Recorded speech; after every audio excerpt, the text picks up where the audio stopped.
Welcome back to Rise and Rouse. I'm your host, Erin and social impact strategist and relationship builder.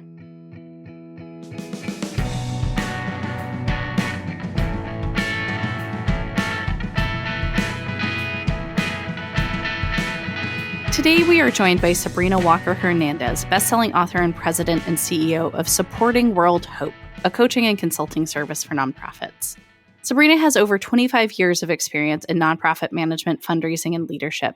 She has facilitated numerous workshops with hundreds of nonprofit professionals and is a master trainer for the Boys and Girls Club of America. Sabrina believes that relationships are what drive successful fundraising and puts maintaining connections at the center of her work. Throughout our conversation, you'll hear all about how this approach has fueled Sabrina's career. You'll enjoy this one, and I can't wait to hear what you think. I am so excited to have Sabrina Walker-Hernandez from Supporting World Hope today on the Rise and Rouse podcast. We met through a nonprofit consultant group called Nonprofitist. I always like to give a shout out to Heather Yandow for creating that group because I've made so many amazing friends through that community and just feel so supported through that community. And I just can't wait to have this conversation today. So what I'll do is I'll read a little bit from your bio, Sabrina, and then I'm going to hand it over to you to introduce yourself. Thank you. So Sabrina Walker-Hernandez is the president and CEO of Supporting World Hope. She has over 25 years of experience in nonprofit management, fundraising, and leadership. And one of her greatest successes is that she increased operation revenue from $750,000 to $2.5 million over an 8-year period, as well as being responsible and planning for operations for a $12 million comprehensive capital campaign in the third poorest county in the United States. So I'll stop there because those are just unbelievable credentials that you have there. And I'll let you just introduce yourself a little bit more. Well, I have been in the nonprofit game for a long time. I say I grew up in it because my mom was a missionary in the church, in the Pentecostal church, no less, right? And so if you needed to go to Vacation Bible School and Vacation Bible School needed snacks, then you were going to fundraise for your own snacks. Or if you needed church choir robes, you were going to fundraise for the church choir robes. So I've been fundraising for a very long time. I didn't know it was going to be my career, though. I literally thought that I was going to be a lawyer. But when I went to college and I did this internship with this group called Advocacy Resource Center for Housing, it's called ARCH, and you mediated between landlords and tenants. I did it because I wanted to work with attorneys and get that experience, that mediation experience, that kind of stuff. But then I realized they're a bunch of assholes, and I didn't want to be one of them. Right? Yeah. I was like, oh, no, this is not, no. But what I did fall in love with is I fell in love again with helping people and advocating for people. And that's the part that I fell in love with. And so it just changed the direction of my life. And I will tell you this, grew up in the South, again, Pentecostal mom, missionary. And she would brag about her daughter going to law school because they knew what a lawyer was. But they had no idea when I said, I'm not going to be a lawyer. I'm going to go to graduate school and I'm going to get a master's in public administration. These people ain't never heard of no graduate school or master's. My mom was like, I don't understand. I said, don't worry. It's the same. It's the same number of years. It's the same. And then I spent 20 years after that in Boys and Girls Clubs. So for 20 years, people ask her what I do. And she said, well, she plays with the kids. I do a little bit more than play with the kids, Mom. But hey, that's what I did. I played with the kids for 20 years. That's according to my mom. And she just didn't get it. But I think she gets it now in retrospect, because she sees that it was my passion and it was my purpose. So she's happy for me, but I thought it was just a little giggle, the way it went. So I think a lot of people can relate to their parents not knowing what they do for work. Yeah. If it doesn't fall into some of those neat and tidy categories, it does feel kind of baffling for people. It does. It feels very baffling for her, but I do have to say I love and appreciate my mom. One of the things that I will say in this journey of executing excellence, because that was like my motto. Mm, Execute excellence. Doesn't matter what you do, you need to execute excellence. And having run a nonprofit for over 20 years, and you read some of the stuff that was able to be accomplished, it did take its toll on me, you know. And yeah. I will say, to my mom's credit, and I truly love her, in 2018 I was diagnosed with I'm remember I said execute excellence, right? So I Hmm. was diagnosed with not one blood cancer, but two, because I've always been Yeah. special all of my life. And then I remember getting the diagnosis, right? And they were saying, well, it's suggestive of lymphoma and multiple myeloma, but it's not going to be both, because like only 1% of people, get diagnosed with both of those. And so I'm sitting there and they're telling me, well, you're a part of that 1% and you got diagnosed with both. Oh, But it was my mom who came from North Carolina to Texas, to where I live, and was with me for almost a year and a half as I went through chemo. And so, talk about service, service above yeah. self. That is exactly who I learned it from. And I think it was just eye opening to see life come full circle, right? And to understand that we're here and our purpose is to help each other. And that's what I've embraced throughout this journey. I mean, it rings just so clear that that is what you were embracing.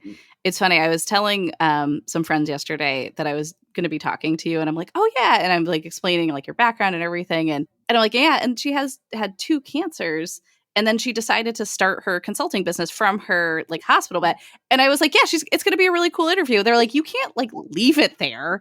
I was like, oh well, you'll have to listen to podcasts to learn more. Um, I am, again, I like to be efficient with my time. yeah, So, as a part of this cancer journey, I had to do it in 2019. I had to do a stem yeah. cell transplant. And as a part of the stem cell transplant, what they do is they take all of your stem cells out and they put new stem cells in. And some of us are lucky that we can, they can harvest our own stem cells and put them back in, and some people have to get other people's stem cells. Well, I was able to get my own harvested and put back in. But what they're doing literally is stripping you of everything. Like, all those shots you got when you were a kid, Mm, all that's all gone. So it's like your new birthday. So you have to be yeah. isolated in the hospital for 30 days. 30 Oof. days. So as I was sitting there, I thought, I don't want anybody else to have to go through what I went through, because what it boiled down to is stress, right? And we know Yeah. that it's stressful running a nonprofit organization. It is stressful, especially when you are responsible. So I was the CEO, and it was a small nonprofit, what I consider to be small nonprofit. I didn't have a development team. I didn't have a marketing team. It was me, my board, and I had program staff, because really that's where we put our focus, direct services to the kids. I've learned since then people need to have support. But at the time, that was not the situation. And so I thought, as I was sitting there, I don't want anybody else to have to go through this. And I have all of this knowledge in my head. And one of those times during the chemo, my husband's like, I think you need to retire. And I was just tired of arguing with him. So I was just like, fine, I'll retire. And I immediately regretted it. But when you're going through this journey and your spouse is there and they're beside you, you have to honor what you say. And so I was there like, okay, I got so much knowledge in my head. I don't want others to have to go through what I went through. What can I do? And that's when Supporting World Hope was born. I was like, that's what I'm Mm. going to do. And I'm going to shout out my son in law who came up with the name Supporting World Hope. It's kind of clever. My name is Sabrina Walker Hernandez. And he said, Oh, I love that. Supporting World Hope, because that's what you do and it goes with your initials. So it was a family effort on that part of naming, and I would say on the part of my family, on the part of my husband, understanding that was something I needed to do. I Yeah. couldn't just walk away and leave others, floundering out there.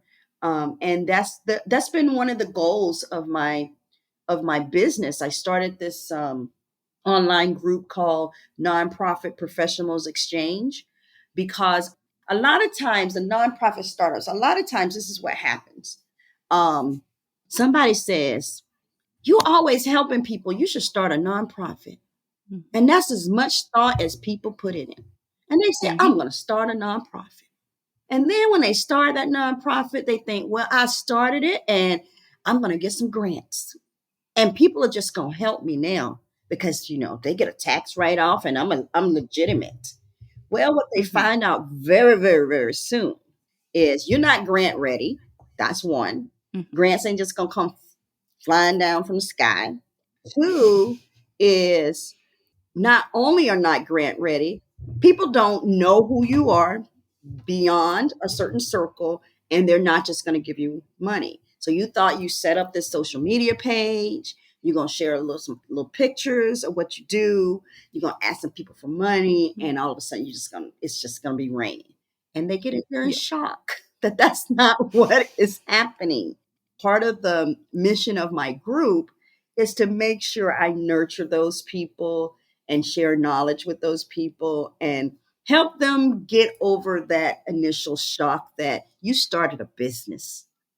And as such, you have to look at it as a business, and your board members can't be your mother, your brother, your cousin, because they ain't going to be into it like you are. And you need a village. You need a group of people that's going to, if you have this goal, you have to surround yourself with the people who can help you get to that goal. If you're in that situation right now, that group may just be for you. And it's Nonprofit Professionals Exchange. It's one of my ways of giving back, to the nonprofit community, because the things that I provide in that group is really coaching, but I'm not charging for coaching. But you're in a group setting. I have over like 6,000 people, and I bring on other nonprofit professionals, and we do interviews and we talk and we say, we talk about, well, how do you do this and how do you do that? Now, if you want one-on-one, I do charge, but it's not as Mhm. expensive as others. But Yeah. that's again, it's purpose. It's all about giving back. And how are we going to support those who are trying to make change in the world? And I really appreciate it. I think it's my purpose in life, and Mm. I'm very happy when I'm doing it. It also helps to create boundaries around your time, Yes. and things like that too, because it's not, I've been that person before where, I mean, coming back to stress, like where I've burnt out Hmm. just trying to I serve at one point I was serving on 3 different boards, and that was right before the pandemic Yeah. happened. I was like, I can't do this. Like I can't serve. I like literally just Yeah.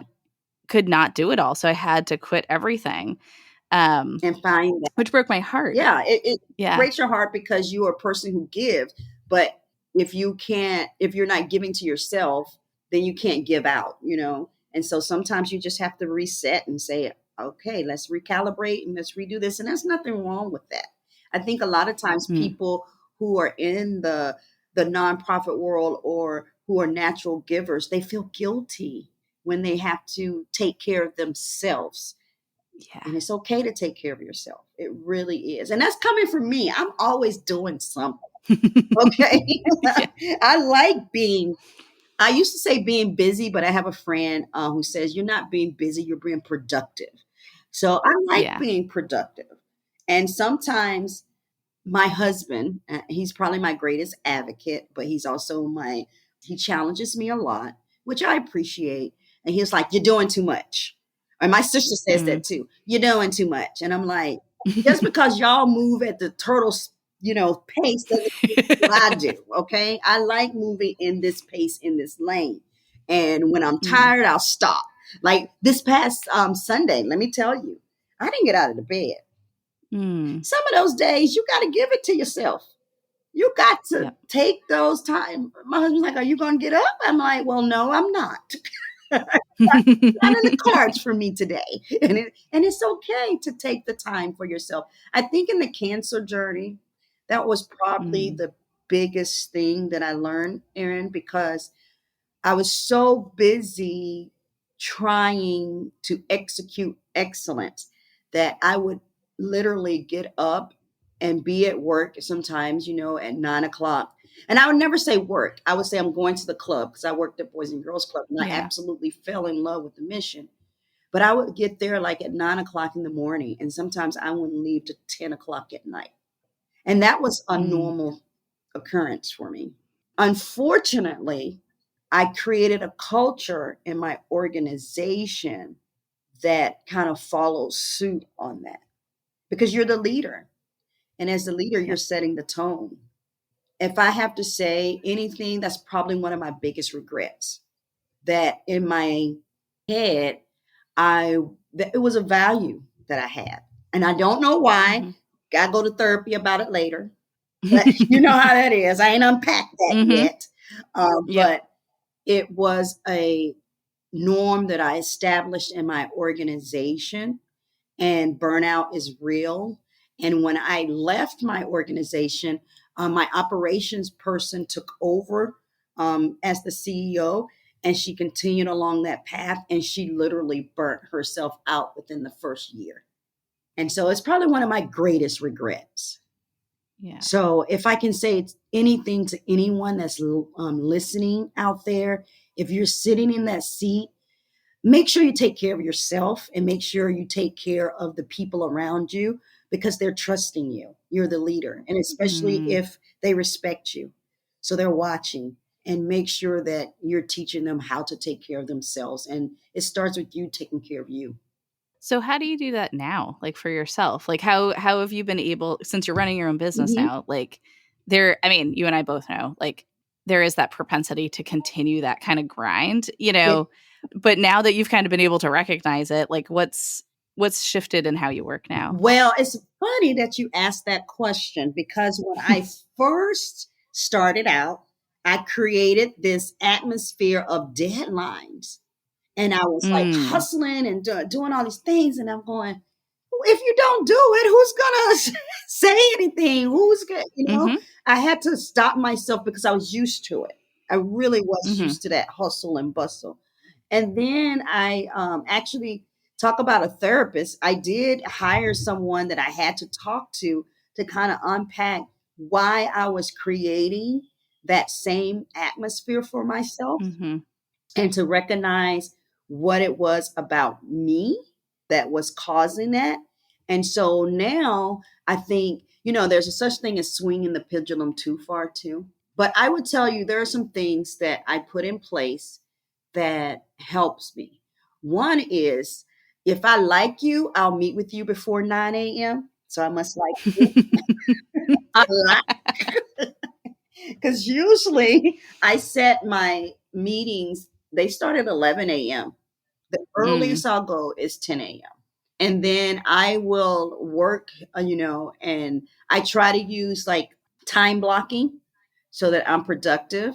I also try to just lean into the things that I like to do. And I also try to be smart about repurposing a lot of content. And I have 2 virtual assistants. I'm very proud of myself. I have 2 of them so that I'm able to do more, but at the same time, not put that burden on myself. When we had the pandemic, I learned how to build a website. I learned how to do the landing page. I set up the YouTube. I did it all, right? Because we had time. There was no distraction. But as you start building and then you start getting clients and you start, getting information put towards you, I had to learn to let some of those things go. Yeah. That's hard. That transition is hard. It's very hard. I'm still struggling with it because although I have 2 VAs, they keep saying, we can do your social media posts for you. You don't have to do them. And I'm like, no, I'm still not there yet. That's not going to happen. So it's a struggle. Give yourself grace. One of the things that I've learned is from a friend of mine is give yourself grace. And she always adds, give yourself space. So it's grace and space. I am one of those people too who like I try very hard not to meet with folks before 10 a.m. And that has been like really revolutionary for me to just give myself that space to like wake up and greet the day. Yes. And I mean, I also was one of those people who would work until like Mhm. 9 or 10 at night. Like I just would grind Mhm. because I was like, if nobody else is going to do it, like no one's going to do it for me Right. besides me. Mhm. Like I have to be the one to do it, and like you put that pressure on yourself. And it is probably similar in the work that you were doing with like the Boys Yeah. and Girls Club, or even the work in the Facebook community and the work that your consulting work. Nothing happens by No. itself. Nothing happens in a vacuum. No. We can't do it all. Like we know that from the application of Right? our work. Right? It's so hard to internalize it Yeah, though. it's very hard. It's very hard, and we're all a work in progress. And I just say, give ourselves grace and space, and we'll see, and try to work as smart as you can, and not harder. Yeah, it really, I mean, I have two VAs as well. Mhm. And like shout out to Jana and Grace because they're both amazing. And they do different things and they like keep be like organized and like moving Right. forward. And yeah, it was a like it was scary to like bring them in at first, Yeah. because it's like handing over anything Yes. feels overwhelming, Mhm. but like building that trust is important. Yeah, and it's all about communication and effective communication. Yeah. I still meet with my VAs, and Yeah. they're learning me. Well, not learning; they know me by now. One I've been with Yeah. for a year. Another one is relatively new relationship, but I found them. Shout out to Acadium. I don't know if you know of Mm, Acadium, but no. they are. Here's for my consultants out there or coaches out there. So Acadium is a platform that you can go on, and for I think it's like $400, you can get a apprenticeship with a marketing person for 3 months for a project. And Nice. that's the cost. And they're trying to build their resume and getting their skills. So I met one of my VAs, Moses, through that. So I do these interviews called Sipping Tea with Sabrina. So he took those Mm, interviews and repurposed them for a podcast. I have been doing those interviews for the last 2 years. So I got 2 years of episodes, girls. Erin, nice. I know, Yeah. right? Yeah. It's so cool. And in exchange, I paid the $400, and I met with him once a week just to coach him along on his career. So yeah, I love Acadium. So Cool. if I can send you the link, and anyone that's out there is ACADIUM, and it Yeah. helps us because again we're giving back, we're helping Mhm. someone that's starting out in their career, and in exchange is helping us. So I appreciate that platform. Ooh, I love that so Yeah. much. I would love to hear a little bit more about like the Boys and Girls Club and just, what was because you were there for years and years and years. Like what kept you there? What was it about that work? You know what kept me at the Boys and Girls Club was really truly, what the mission. So Mhm. to this day, that mission resonates with me, and here's why: I was one of those kids, and I knew that if I was able to create an environment where kids could really flourish, that it would change the direction of their lives. And Mm. so I wanted to make sure that we created a club that provided hope and that provided opportunity. And so, being one of those kids, I grew up in Rocky Mount, North Carolina, part time, and then in Freeman, Virginia, the other times. And so, my life and my world consisted of going back and forth every 2 years between those locations. But outside of that, that was it. And so there was a college, Wesleyan College, right there in my town, Rocky Mount, but I never visited the campus. I was never invited to visit the Mm. campus. It was not an option. And I don't know why it was not an option. UNC Greenville was 30 minutes away from my house in Rocky Mount, and I never been to Greenville in my life. And so I wanted to make sure that those kids got to take advantage of the opportunities that were right there in their backyard. And not only right there in their backyard, but also be able to go beyond their backyard and give them opportunity. And so, sometimes we would take them to restaurants, and that was their first time being in a restaurant, or a nice restaurant. Well, it was multiple forks. I remember the first conference that I went to, Yeah. and there was like multiple choices on the forks. Yeah. I'm waiting and watching everybody else going, okay, which one do I pick up? And I wanted to make sure that they got exposure to that.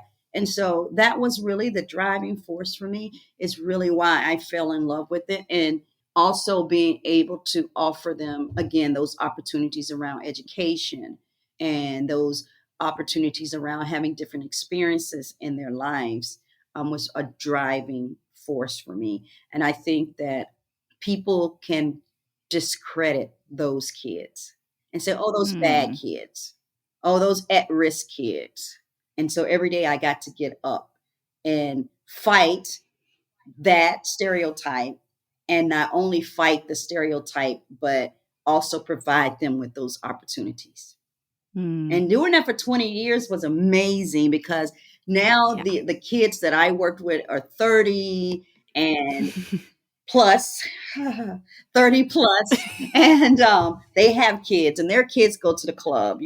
I retired in 2018, but my granddaughter goes to the same club that I worked in, and sometimes when I drop her off, I'll see the kids that I grew up that were in the club, and they're dropping off their kids. And so it's really Oh. amazing to see that cycle, and to know. And we're really good about trying to keep up with the kids so we can share the success stories out there. And so I'm very proud that some of the kids that I work with are now engineers, or they're dentists.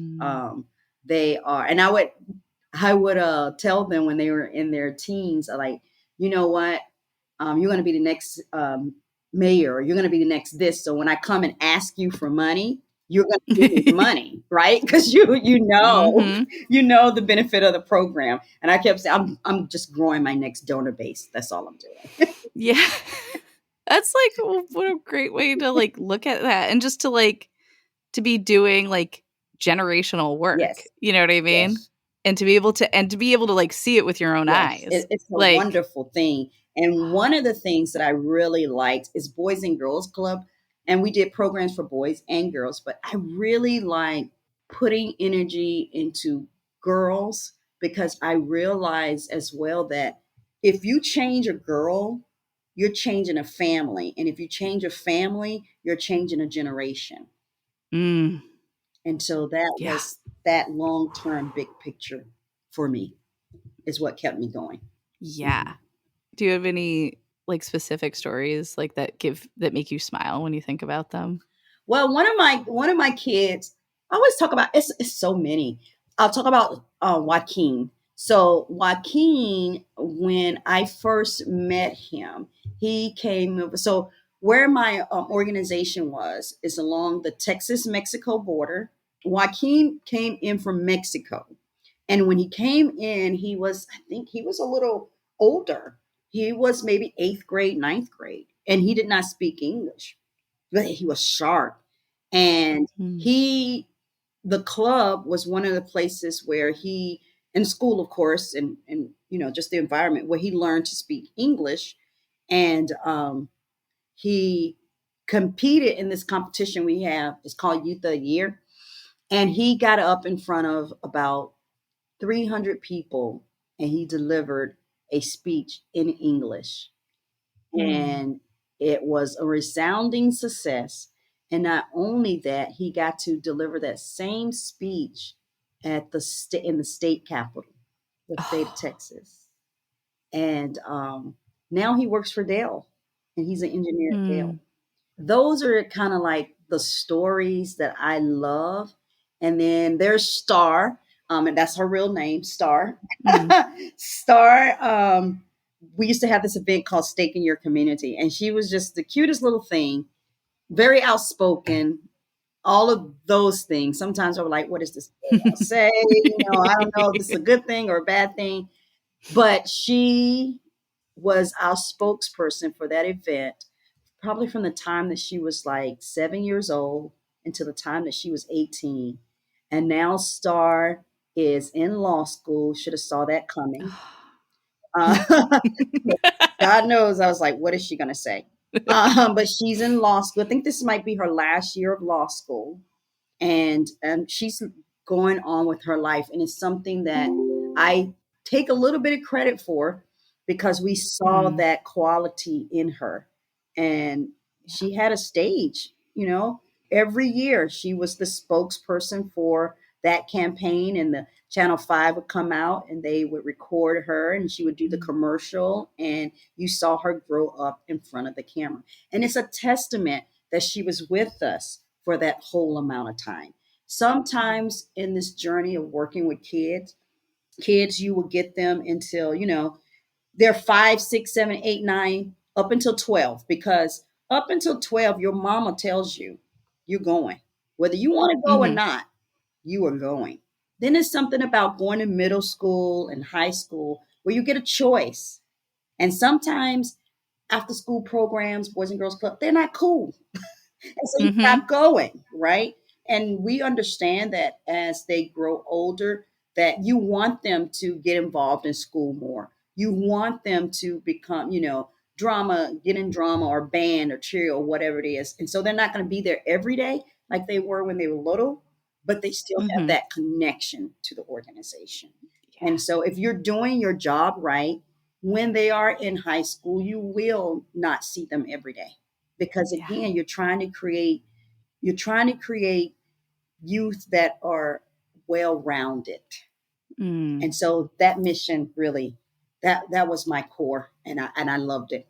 My friend Emerald has run like a program, like a weekend, like after school program, and doing the work that she does. And she had me come in and speak to the kids Mhm. once, and they're mostly high schoolers. A lot of them wanted to be there. Not everybody really Mhm. was like super jazzed about it. I came in on a Saturday. I spent like just a few hours with them. I had a freaking blast. Mhm. Like, honestly, like so much fun, even though some of them were like openly mocking me, maybe Right. like, Well, like at that's just times. And I was teenagers. just like, I'm like, whatever. But like one of them hugged me at the very end of the day. And I was just like, I could see how that feeling brings you back day after day after day. Yeah. Some kids Um, just need someone to see them. And yeah, you'll get a hug at the end of the day, yeah. or you'll get a "see you tomorrow, miss," Mm-hmm. because they expect you to be there. Yep. And so it's a journey and it's a calling, and you can get addicted to that feeling. So Mm-hmm. Yeah. So I definitely could get addicted to that mhm, feeling. mhm, Like, and I feel like you're doing some similar stuff then. Like, you're kind of spreading a lot of that, like, good juju, I guess, like in, yeah, I in, call it, in, in so many ways. building Yeah. relationships. I built Yeah. relationships with the kids. I built Yep. relationships with my board members. I built relationships with my donors. I think that relationships is the key to a lot of things in this work. People say they struggle with board engagement, and I push back a little bit. Well, how are you building a relationship with your board members? Mm. How are you meeting with them outside of the boardroom? Are you going to lunch? Are you picking up the phone and calling them? Are you sharing with them? Same thing when it comes with donors. You can't meet people and expect them to give you money. You have to build a Right. relationship with them.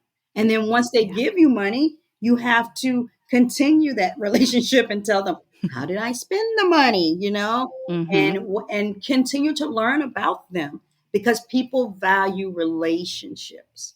Kids value relationships. They want to know you're going to be there tomorrow, and that you're Yeah. not just here for a summer or here for a brief time. The world works better if we seek to build relationships with people. And not only the world, but if you narrow it down to the nonprofit world, it works better if you build relationships across the board. People ask me often, how did you go from 750,000 to 2.5 million? It was relationships. And Yep. it sounds simple, but it's the truth. Redesigning the relationship I had with my board so they understood where we were going, changing the way I did my board meetings, bringing the kids into the boardroom, I would bring the Oh, kids into the boardroom, and the first 5 minutes of the board meeting, it was a kid coming in and saying, "This is my name. This is why I come here. This is why I need this program." And then the board would say, "Okay, well, what do you like about it? What don't you like about it?" And if my board member was walking in Walmart or something like that, and one of the club kids saw them, they would be like, "Hey, sir. Hey, miss." And then when my board member was at that chamber meeting yeah. or that Rotary meeting, they would talk about that specific kid by name and they would share their story. So it's all about relationships. And if I could get people to understand that 60% of fundraising is building relationships and 15% of fundraising is maintaining those relationships, it will be a game changer because Yeah. people think of fundraising and they immediately go to asking for money. And that's only Mm-hmm. 5% of fundraising. Yep. 75% of fundraising is relationships, building them and maintaining them. And that's how Oh. you go from $750,000 to 2.5 million. It's relationships, whether it's a grant or not. Somebody at the end of that who is deciding to send you that check is a person, and you build a Mm-hmm. relationship with that person. I think about like how transactional so much of our world is and has become. Mm-hmm. And even in social media and things like that, I feel like it's so transactional. It's like you trade content for likes, really. Right. Like there's not a lot of relationship building that Right. happens there, which is like why I love that you have that Facebook community because people can build relationships Yes. amongst each other with you, with the Mm-hmm. people you bring in. And like I remember a very long time ago, somebody asked me like what the future what looked like. Mm-hmm. And at that time I was doing like work in food systems.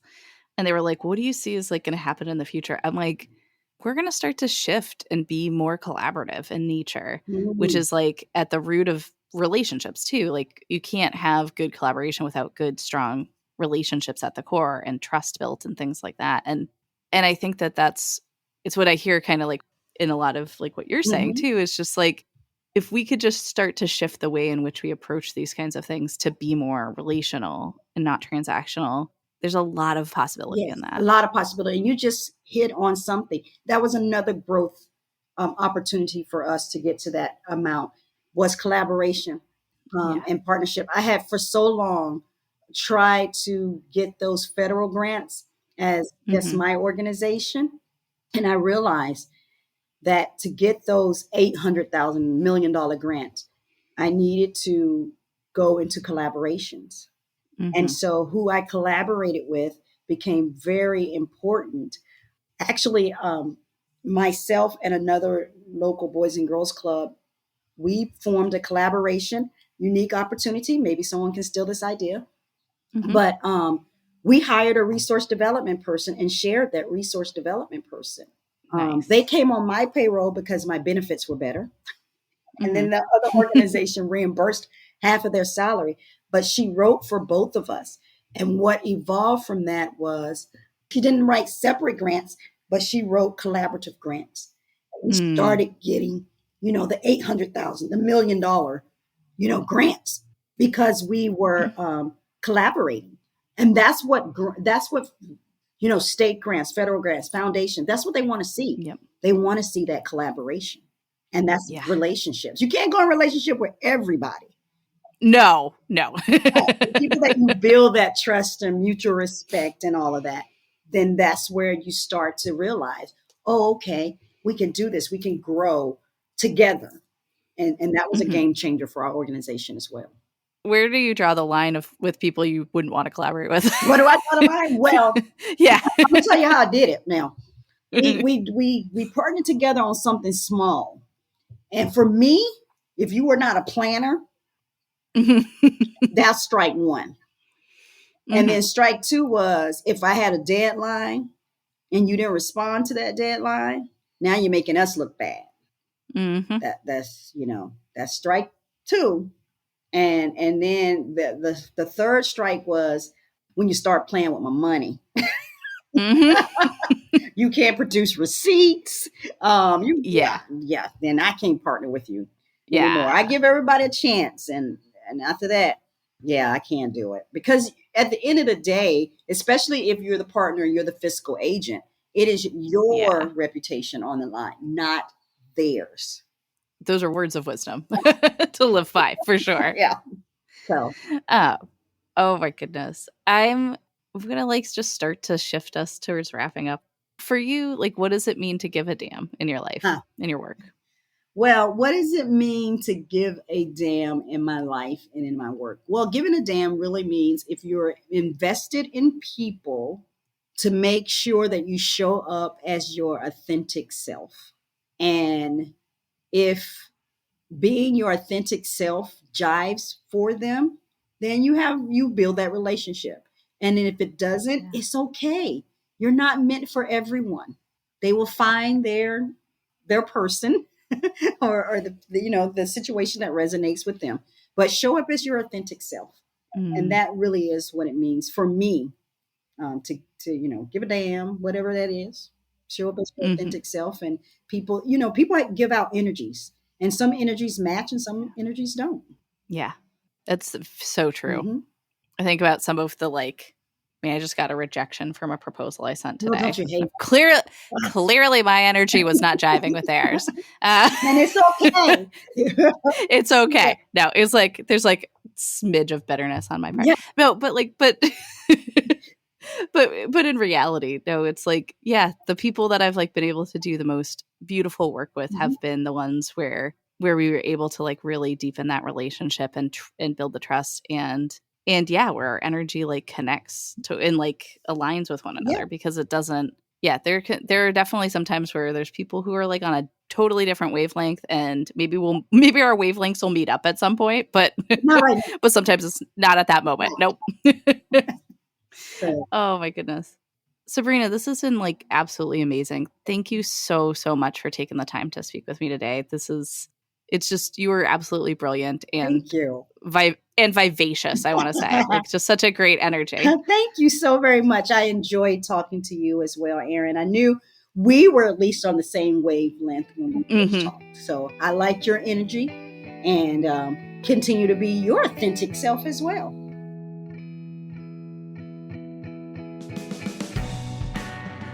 Rise and Rouse is created and hosted by me, Erin Allgood. It is produced and edited by Steph George of Stefania Audio. Production support from Grace Cleary-Morin and Jana Krizanova.